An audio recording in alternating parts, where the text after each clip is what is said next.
Salut les amis, bienvenue sur ma chaîne aujourd'hui. Petite vidéo avec mon voisin qui est en train de faire du ponçage à côté.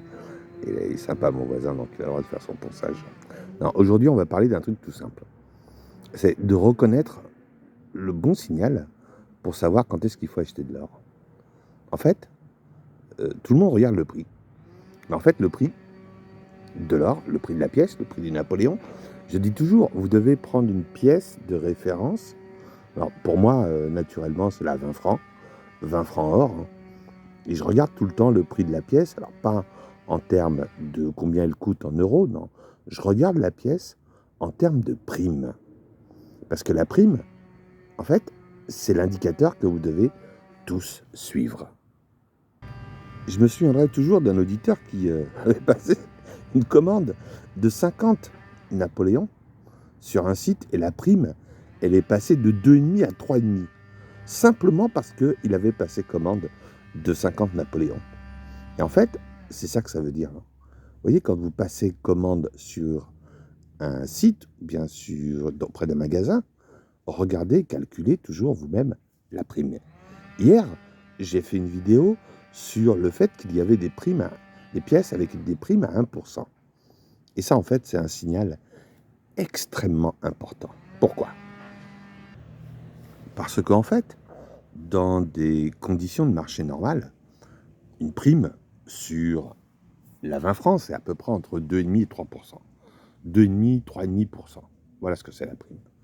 Alors, quand vous êtes au-dessus, c'est-à-dire vers 5, 6, 7% de prime sur une pièce comme un Napoléon, en fait, le marché, ou plutôt la prime, est en train de vous dire qu'il y a une forte demande. Vice versa, quand la prime baisse en dessous des 2%, et là on est très proche des 1%, ben, ça veut dire en fait qu'il n'y a pas d'acheteur. C'est simple. Alors, qu'il n'y ait pas d'acheteur, c'est pas un mauvais signe. Certains vont me dire, mais Freddy, tu comprends pas, tout le monde est à la plage, en train de regarder les poissons, en train de regarder les mouettes, en train de picoler son rosé, en train de boire sa sangria. Ça, je veux bien le croire. Mais une prime de 1%, ça veut aussi dire que c'est le bon moment d'acheter. Et oui, quand on sait que l'or monte structurellement de 9% en termes de valeur tous les ans, et que vous payez 3% de prime, en fait, votre investissement, il est rentable que de 6%. Mais à partir du moment où la prime est de 1%, oui, c'est un signal qu'il ne faut pas louper. Certains vont probablement comprendre le message à l'envers, en se disant quand la prime est de 1%, c'est qu'il n'y a pas d'acheteur. Donc s'il n'y a pas d'acheteur, il n'y a pas de demande. S'il n'y a pas de demande, il n'y a pas de prime. Vous inquiétez pas, hein, je vous l'ai fait voir dans les dernières vidéos. Il y a une demande pour l'or. Il y a des banques centrales qui en profitent d'acheter. Alors, sauf la Russie, il n'y a que la Russie qui continue toujours à vendre son or. D'ailleurs, probablement que je vais devoir faire une vidéo spécifique sur notre pote Vladimir Poutinskava, c'est-à-dire le petit Poutine en russe. Mais posez-vous cette question-là. Est-ce que vous savez à quelle prime vous avez acheté l'ensemble de vos pièces? Je ne sais pas, vous êtes à 10, 20, 30, peut-être 50, peut-être 70 Napoléon, mais vous avez payé combien de primes en moyenne?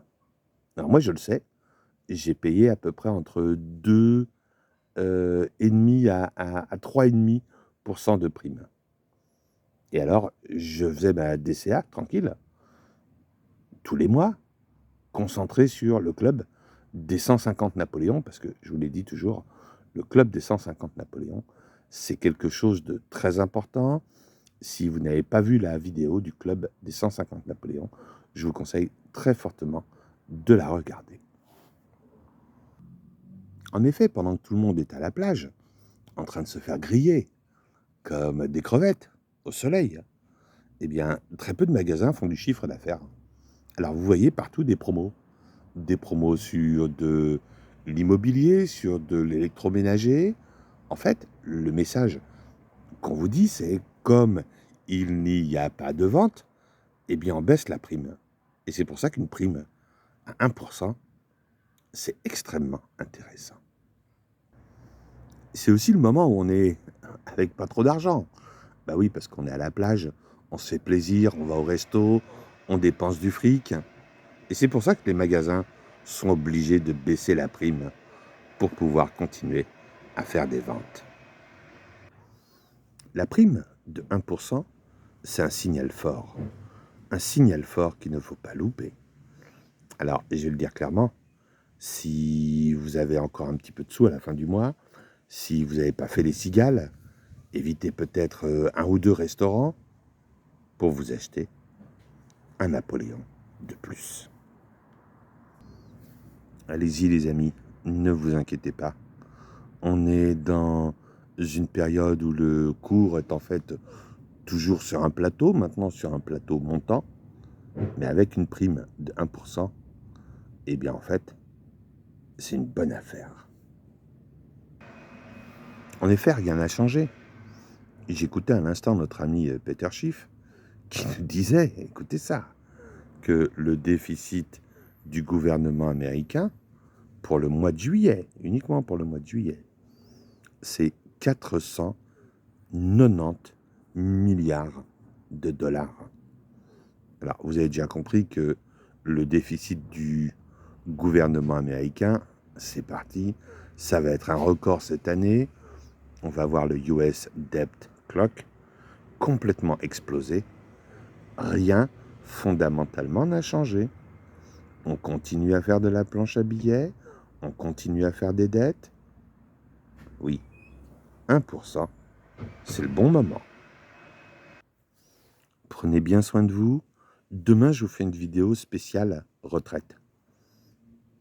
Bonne soirée. Mettez-moi un petit like, un petit commentaire. Et n'oubliez pas, les 1%, c'est le bon moment en ce qui concerne la prime. Ah, ciao, salut.